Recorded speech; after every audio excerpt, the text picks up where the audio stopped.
Friends, welcome to my classes. अपन discuss कर रहे थे क्लास 11 का चैप्टर नंबर 16 के बारे में, जिसके एक्सरसाइज 16 से अपन डिस्कस कर रहे थे। क्वेश्चन नंबर 6 तक डिस्कस कर लिया था। इस वीडियो में डिस्कस करेंगे क्वेश्चन नंबर 7 के बारे में। तो चलिए स्टार्ट करते हैं। क्वेश्चन नंबर 7 में आपको गिवन है कि show that the 3 point, show that the 3 point, 3 point कौन कौन से हैं? 5, 1, 1, -1 and 11, 4 lie on straight line, further find. तो पहले तो आपको ये शो करना है कि ये जो तीनों पॉइंट है वो एक स्ट्रेट लाइन पे एग्जिस्ट करते हैं। तो देखो, सबसे पहले मैं इन दो पॉइंट को, या तो इन दोनों को ले लो, इन दोनों को भी ले सकते हो, इसको और इसको भी ले सकते हो।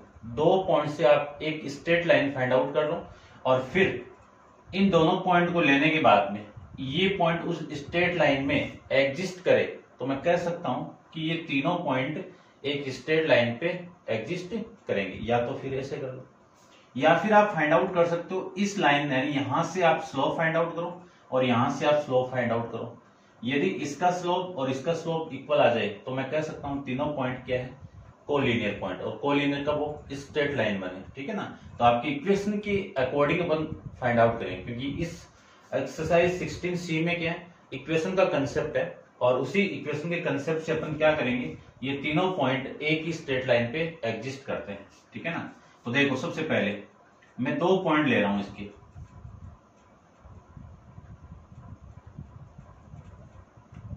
ये पॉइंट आपका 5, 1 और ये पॉइंट हो गया आपका 1, -5। यहां से मैं स्ट्रेट लाइन बनाऊं तो इक्वेशन ऑफ लाइन फॉर्मूला पे जानते हैं कि y - y1 equal to y2 - y1 upon में x2 - x1 into x - x1। ये फॉर्मूला है। ये x1 है, ये y1 है, लिख देता हूं मैं x1 और y1, और ये x2 और y2, ठीक है। तो आपकी इक्वेशन मिलेगी y - y1, y1 की वैल्यू कितनी है? 1, y2 कितना है? -1 माइनस y1 की वैल्यू 1 अपॉन में x2 की वैल्यू 1 और x1 की वैल्यू माइनस ये 5, x - x1, ये लीजिए। अब यहां से मैं इक्वेशन फाइंड आउट करूं तो y - 1 इक्वल टू -2 अपॉन में -4 इंटू x - 5, ये लिख सकते हैं। इस माइनस ये माइनस कैंसिल आउट, इस 2 से ये 2 कैंसिल, 4 कैंसिल आउट 2, और इस 2 को मैं इधर मल्टीप्लाई करवा दूं तो वैल्यू आएगी आपकी 2y माइनस का 2 इक्वल टू x - 5, ये लिख सकते हैं। ये पूरी वैल्यू इधर आ जाएगी तो मैं लिख सकता हूं, या फिर इसको इधर लेके आइए तो क्या लिख सकता हूं? x - 2y, और ये इधर आएगा तो -5 प्लस का 2 इक्वल टू 0 लिख सकते हैं। इसी को मैं ये भी लिख सकता हूं कि x - 2y -5 प्लस 2 कितना? माइनस का 3 इक्वल टू 0। ये आपकी इक्वेशन यहां से आपको मिल जाएगी, ठीक है। ये लीजिए। अब मैं इस इक्वेशन में इस पॉइंट को पुट करूंगा, ठीक है ना। तो अपन मान लीजिए कि इस पॉइंट को x और y की वैल्यू आप पुट करोगे तो 0 की इक्वल आ जाए, तो ये पॉइंट इस इक्वेशन को सेटिस्फाई कर जाएगा, और मैं कह सकता हूं तीनों पॉइंट एक ही स्ट्रेट लाइन पे एग्जिस्ट करते हैं। तो देखो, आपको थर्ड पॉइंट पुट करना है कि x की वैल्यू तो 11 पुट करनी है और y की वैल्यू 4 पुट करनी है इसमें। तो आपकी वैल्यू देखो कितनी आएगी कि इस इक्वेशन की मैं लेफ्ट हैंड साइड लूं तो लेफ्ट हैंड साइड है x - 2y -3। देखो, x की वैल्यू कितनी है? 11, -2 इंटू y की वैल्यू 4 और -3, तो 11 - 8 - 3 कितना? 11 - 11 इक्वल टू 0। ये आपके इस क्वेश्चन यानी इस इक्वेशन की राइट हैंड साइड आ गई, ठीक है। तो this point are satisfy of equation ये। तो मैं कह सकता हूं कि ये क्या आपके 5, 1 -1, और 11, 4 ये किस लाइन के पॉइंट है? ये तीनों पॉइंट इसी लाइन के एक स्ट्रेट लाइन पे एग्जिस्ट करते हैं, ठीक है ना। लिख लेना आप ये x - 2y - 3 = 0, हैंस प्रूफ। ये था आपका क्वेश्चन नंबर 7 के बारे में। अब ये प्रूफ करने के बाद इसके फर्दर आपको क्या फाइंड आउट करना है वो देखते हैं, ठीक है। इन तीनों के लिए तो इक्वेशन आ गई। अब नेक्स्ट आपको ये दिया हुआ है कि is the intercept on the axis, यानी आपको इंटरसेप्ट फाइंड आउट करने हैं, ठीक है। तो देखना ध्यान से, फर्स्ट के अंदर इंटरसेप्ट फाइंड आउट करना है तो सबसे पहले इंटरसेप्ट फॉर्म क्या होती है? x/a प्लस y/b = 1, ये फॉर्म होती है। इस इक्वेशन को इस फॉर्म में चेंज करते हैं तो x - 2y = 3। यहां पे सबसे पहले यूनिटी बनाओ, तो यूनिटी कब बनेगा? जब पूरी इक्वेशन को मैं 3 से डिवाइड कर दूं, तो x/3 माइनस 2 × y/3 और =1, ये लिख सकते हैं। उसके बाद में मैं ये भी लिख सकता हूं कि x/3 माइनस y के कोफिशिएंट को यूनिटी बनाए तो 3 में कितना आएगा? 2 = 1। इतना आप समझ गए होंगे। अब देखो यहाँ पे प्लस है तो यहाँ पे भी प्लस बनाना पड़ेगा। तो ये प्लस कब बनेगा? जब इस प्लस माइनस को मैं अंदर लूं, यानी क्या लिख सकता हूं? x/3 प्लस y/में -3/2 = 1। कंपेयरिंग विद द इक्वेशन, कौन सी इक्वेशन? x/a plus y/b = 1।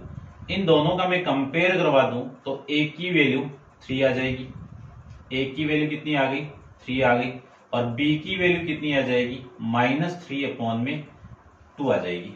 ये आपके इंटरसेप्ट आ जाएंगे। चेक कर लेता हूं मैं, 3, -3/2 आ जाएगा, ठीक है। ऐसे आपको फाइंड आउट करना है। अब आप वीडियो को पॉज करके इसको नोट डाउन कर लीजिए। करते हैं इसका सेकंड पार्ट।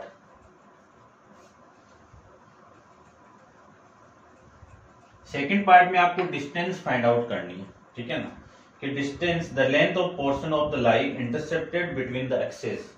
आपको इंटरसेप्ट के बीच में जो डिस्टेंस है वो फाइंड आउट करनी है। तो सबसे पहले तो जो इक्वेशन आपके इंटरसेप्ट जो मिले हैं आपको, उसके अकॉर्डिंग मैं एक ग्राफ बना देता हूं छोटा सा।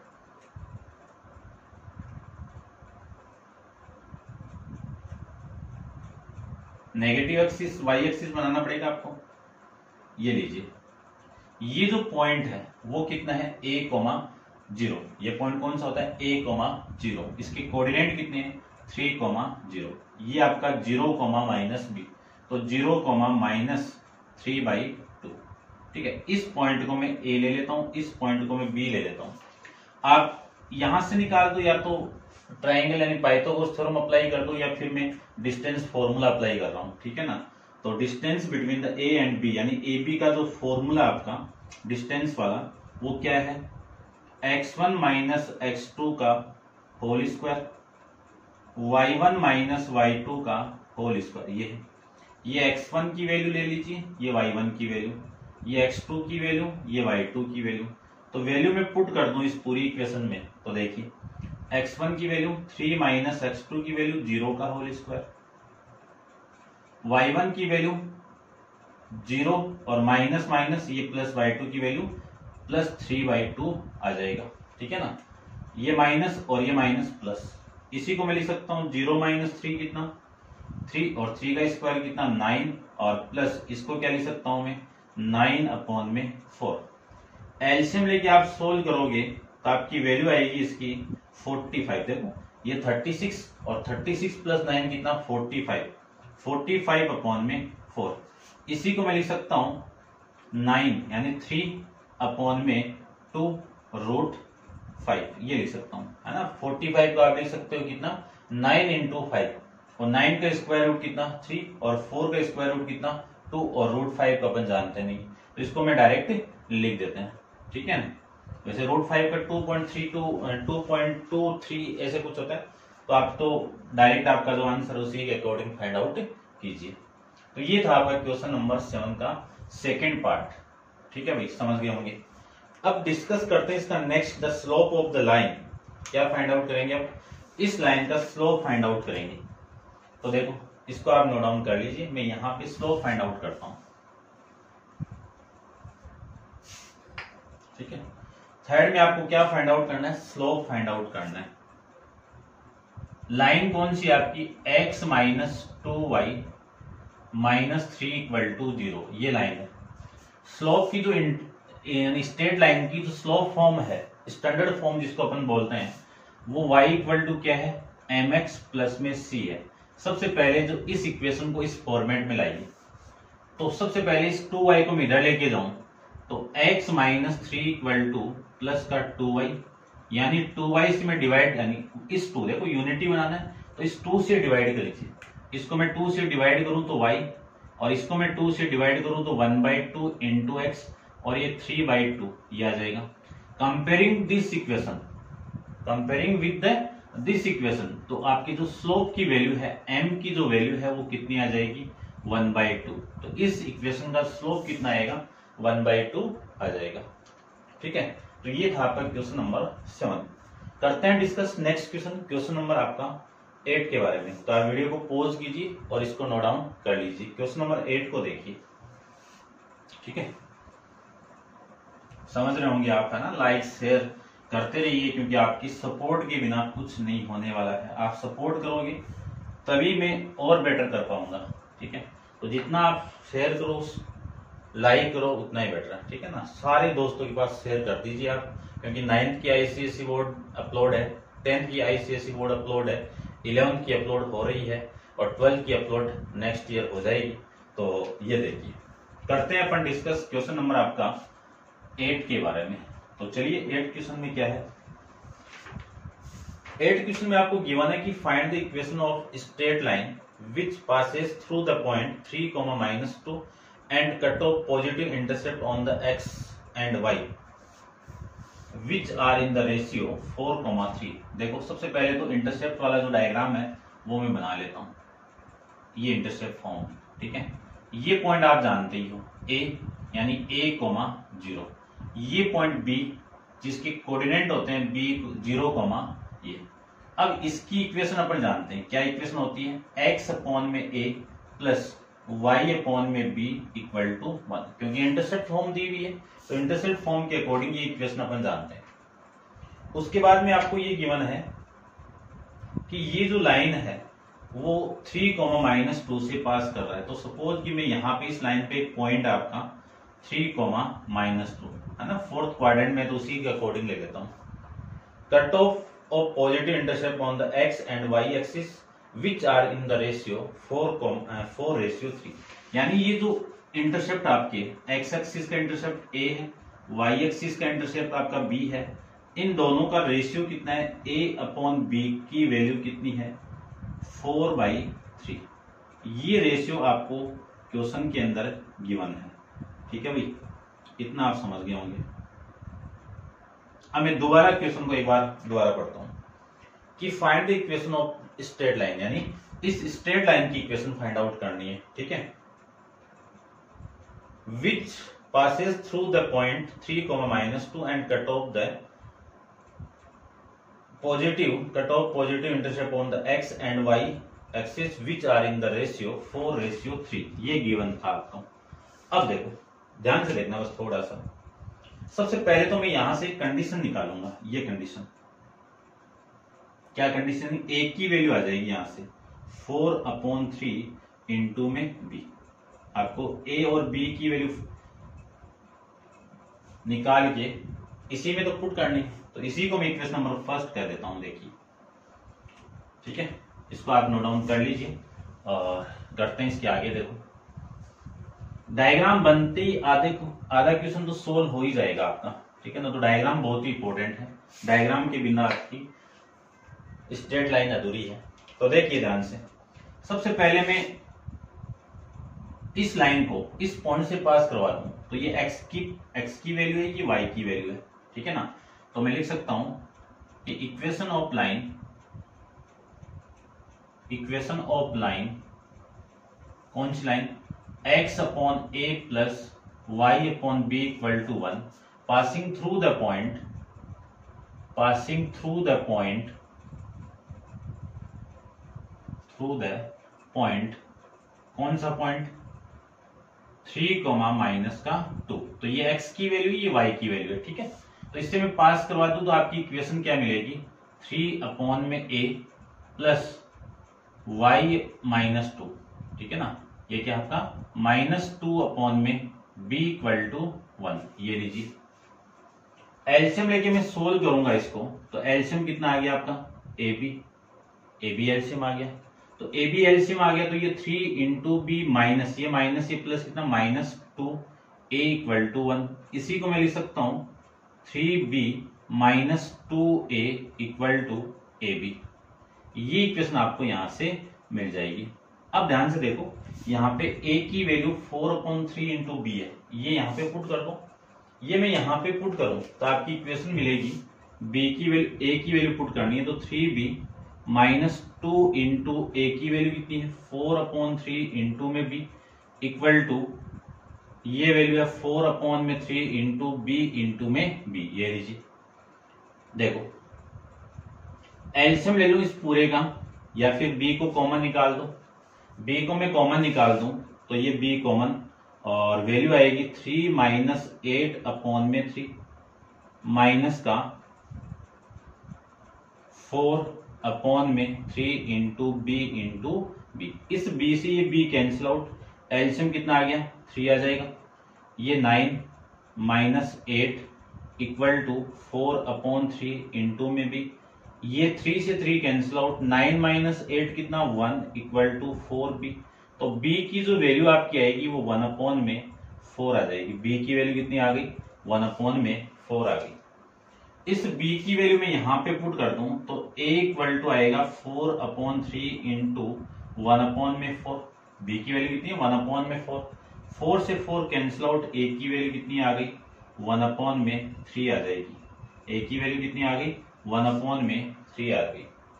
तो ये a की वैल्यू, ये b की वैल्यू आपको यहाँ पे पुट करनी है, ठीक है ना। पुट कर दीजिए कि put a = 1/3 and b = 1/4 in equation first.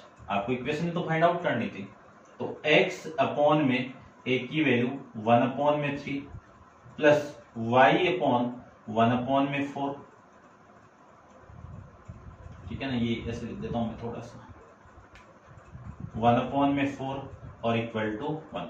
इसी को मैं लिख सकता हूं, ये उल्टा करके मैं मल्टीप्लाई कर दूं तो 3x प्लस में 4y = 1। ये आपके इस इक्वेशन की, यानी इस स्ट्रेट लाइन की इक्वेशन आ जाएगी, ठीक है। चेक कर लेता हूं मैं एक बार, ठीक है ना, क्योंकि आंसर अपन चेक करेंगे और सही है ना। ये 4y पहले लिखा हुआ है, एक ही बात है कि a + b को आप b + a लिख सकते हो। कॉमोटेटिव प्रॉपर्टी एडिशन के अंदर एग्जिस्ट करती है, ठीक है ना। ये जानते हो, मैथमेटिक्स के हो ना, इतना तो जानते ही हो। फिर डिस्कस करते हैं क्वेश्चन नंबर 9 के बारे में। तो आप वीडियो को पॉज कीजिए और इसको नोट डाउन कर लीजिए। क्वेश्चन नंबर 9 को देखते हैं।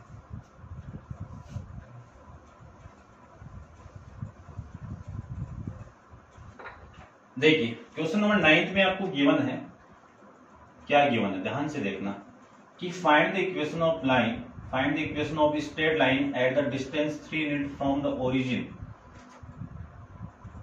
ओरिजिन वाला, नॉर्मल वाला केस, नॉर्मल वाला डायग्राम। ओरिजिन से जब भी डिस्टेंस बोलती तो आपको ओरिजिन वाली नॉर्मल केस ही बनाना है। तो सपोज कि ये रफली डायग्राम आपका, जिसमें ये स्ट्रेट लाइन है और इस स्ट्रेट लाइन की जो परपेंडिकुलर लेंथ है ओरिजिन से, वो कितनी है, 3 यूनिट है। और अपन इक्वेशन पढ़ी है, उस इक्वेशन में ये जो p लिया था अपन, है ना, स्मॉल p, इस स्मॉल p की वैल्यू कितनी दी हुई आपको, 3 यूनिट गिवन है, ठीक है। डायग्राम के यानी जो आपके वर्ड है उनके अकॉर्डिंग, ठीक है ना। Unit from the origin such that the perpendicular from the origin to make line angle and angle, line make an angle alpha, यानी ये जो एंगल है वो कितना आपका अल्फा है, ठीक है। Given by the equation tan alpha, यानी यहां से जो आपकी कंडीशन गिवन है इस एंगल के अकॉर्डिंग, वो tan अल्फा = 5/12 है। ये कंडीशन आपको गिवन है। चलिए ठीक है, इतना तो। With the positive direction of x axis. ठीक है, ये तो अपन पहले ही कर लिया और आपको इक्वेशन फाइंड आउट करनी है। चलिए दिखाते हैं इक्वेशन। देखो सबसे पहले तो नॉर्मल फॉर्म की मैं बात कर लेता हूँ थोड़ी सी। आप जानते हो, सारा आप जानते हो, कोई दिक्कत नहीं है, फिर भी अपन थोड़ा सा डिस्कस करते हैं कि जो नॉर्मल फॉर्म की जो इक्वेशन होती है वो होती क्या है। देखो आपको बताया हुआ है कि ये आपका यानी इस लाइन की ये परपेंडिकुलर डिस्टेंस है कहां से, ओरिजिन पॉइंट से, तो ये तो 0,0 है। ठीक है, इतना समझ गए होंगे। तो इस लाइन की जो इक्वेशन आपकी आएगी, इस लाइन की वो इक्वेशन क्या होती है नॉर्मल फॉर्म के अंदर कि x इंटू कब, जब ये जो परपेंडिकुलर है, ये परपेंडिकुलर है, ये परपेंडिकुलर है, वो x एक्सिस के साथ में अल्फा एंगल बनाए, तब x इंटू कोस x, है ना। मेरा जो वीडियो अपलोड है 10.2 का इंट्रोडक्शन, वहां पे थीटा लिया हुआ है, एक ही बात है, वैसे एंगल है ये alpha, plus y into sine alpha equal to perpendicular distance p, small p ले लो या कैपिटल P ले लो, एक ही बात है। ठीक है, एज ए डिस्टेंस है। तो देखो इस क्वेश्चन के अंदर p की वैल्यू तो गिवन है आपको, इक्वेशन तो फाइंड आउट करनी है। यदि मैं इस कोस अल्फा और इस साइन अल्फा की वैल्यू निकाल के यहाँ पे पुट कर दूं तो अपना सारा मान आ जाएगा। तो ध्यान से देखो, एक कंडीशन गिवन है, यहां से मैं ट्राइंगल, क्योंकि ट्रिगोनोमेट्री रेशियो कौन रिप्रेजेंट करता है, राइट एंगल ट्राइंगल रिप्रेजेंट करेगा। ये ट्राइंगल ले लेता हूं और इस ट्राइंगल के अंदर ये अल्फा है ना, यहाँ तो यही अल्फा वैसे, लेकिन एक बार सपोज करना है कि ये ट्राइंगल ही बना। आपको इस ट्राइंगल के अकॉर्डिंग में बात करूं या फिर इससे ले लो, एक ही बात है, लेकिन आपको तो एंगल निकालना ना, छोड़ दो ना। ये अल्फा है, अल्फा के सामने ये परपेंडिकुलर और ये आपका बेस और ये आपका हाइपोटेन्यूस, है ना। अब मैं कांस्टेंट रेशियो अपन को गिवन है, तो इस अल्फा के सामने ये परपेंडिकुलर, तो परपेंडिकुलर अपन जानते हैं कि जो टेन है वो परपेंडिकुलर अपॉन में बेस होता है। तो परपेंडिकुलर की वैल्यू कितनी है, जो परपेंडिकुलर है वो कितना आपका 5k है, 5k, और बेस कितना आपका 12k। तो हाइपोटेनियस, है ना, पाइथागोरस जो ट्रिपलेट होते हैं उनके अकॉर्डिंग जो हाइपोटेनियस है वो आपका 13k आ जाएगा। ठीक है ना, आप पाइथागोरस थ्योरम अप्लाई करके निकाल देना कि हाइपोटेनियस का स्क्वायर किसके इक्वल होगा, perpendicular square plus base square according to Pythagoras theorem. तो हाइपोटेनियस इक्वल टू परपेंडिकुलर का स्क्वायर, यानी परपेंडिकुलर ये 5 का स्क्वायर कितना 25, k का स्क्वायर कितना k स्क्वायर, बेस कितना 12, तो 144 इंटू k स्क्वायर लिख सकते हैं। इसको मैं लिख सकता हूँ 169 k स्क्वायर। ये किसकी वैल्यू आ गई, h स्क्वायर की। आपको चाहिए h की वैल्यू हाइपोटेनियस की, तो ये 13, 169 का स्क्वायर रूट कितना 13 और k इसका स्क्वायर का k, ये हाइपोटेनियस की वैल्यू आपकी आ जाएगी। ठीक है, अब आप तीनों साइड आ जाए, किसी भी राइट एंगल ट्राइंगल की तीनों साइड अपने पास में, तो आप किसी भी ट्रिग्नोमेट्री रेशियोज को फाइंड आउट कर सकते हो। तो सबसे पहले तो मैं साइन को फाइंड आउट कर रहा हूं, यहाँ पे देखना ध्यान से कि जो साइन अल्फा है वो किसका रेशियो होता है, परपेंडिकुलर अपॉन में हाइपोटेनियस। अब इस डायग्राम के अंदर परपेंडिकुलर कितना है 5, हाइपोटेनियस कितना है 13, तो ये 13, ये k है साथ में, तो k से k कैंसिल आउट, वैल्यू आ गई 5 अपॉन में 30। कितनी वैल्यू आ गई 5 अपॉन में 30। ऐसे में कोस अल्फा की वैल्यू फाइंड आउट करूंगा, तो cos alpha base upon hypotenuse का रेशियो होता है, बेस की वैल्यू 12k और हाइपोटेनियस की वैल्यू 13k, और इस k से k कैंसिल आउट, रेशियो आ गया 12 अपॉन में 13। साइन अल्फा आ गया, कोस अल्फा भी आ गया।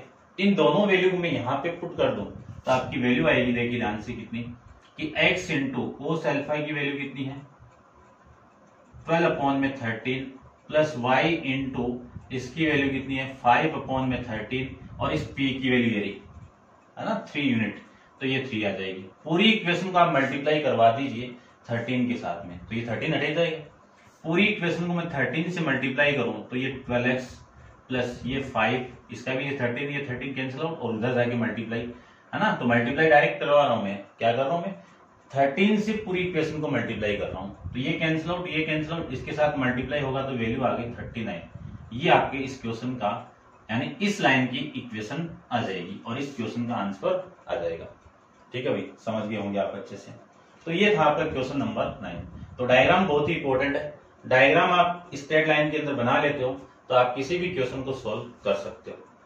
ठीक है, और नेक्स्ट आपका क्वेश्चन है क्वेश्चन नंबर 10 अपन नेक्स्ट वीडियो के अंदर डिस्कस करेंगे। आज के लिए इतना ही, थैंक यू सो मच।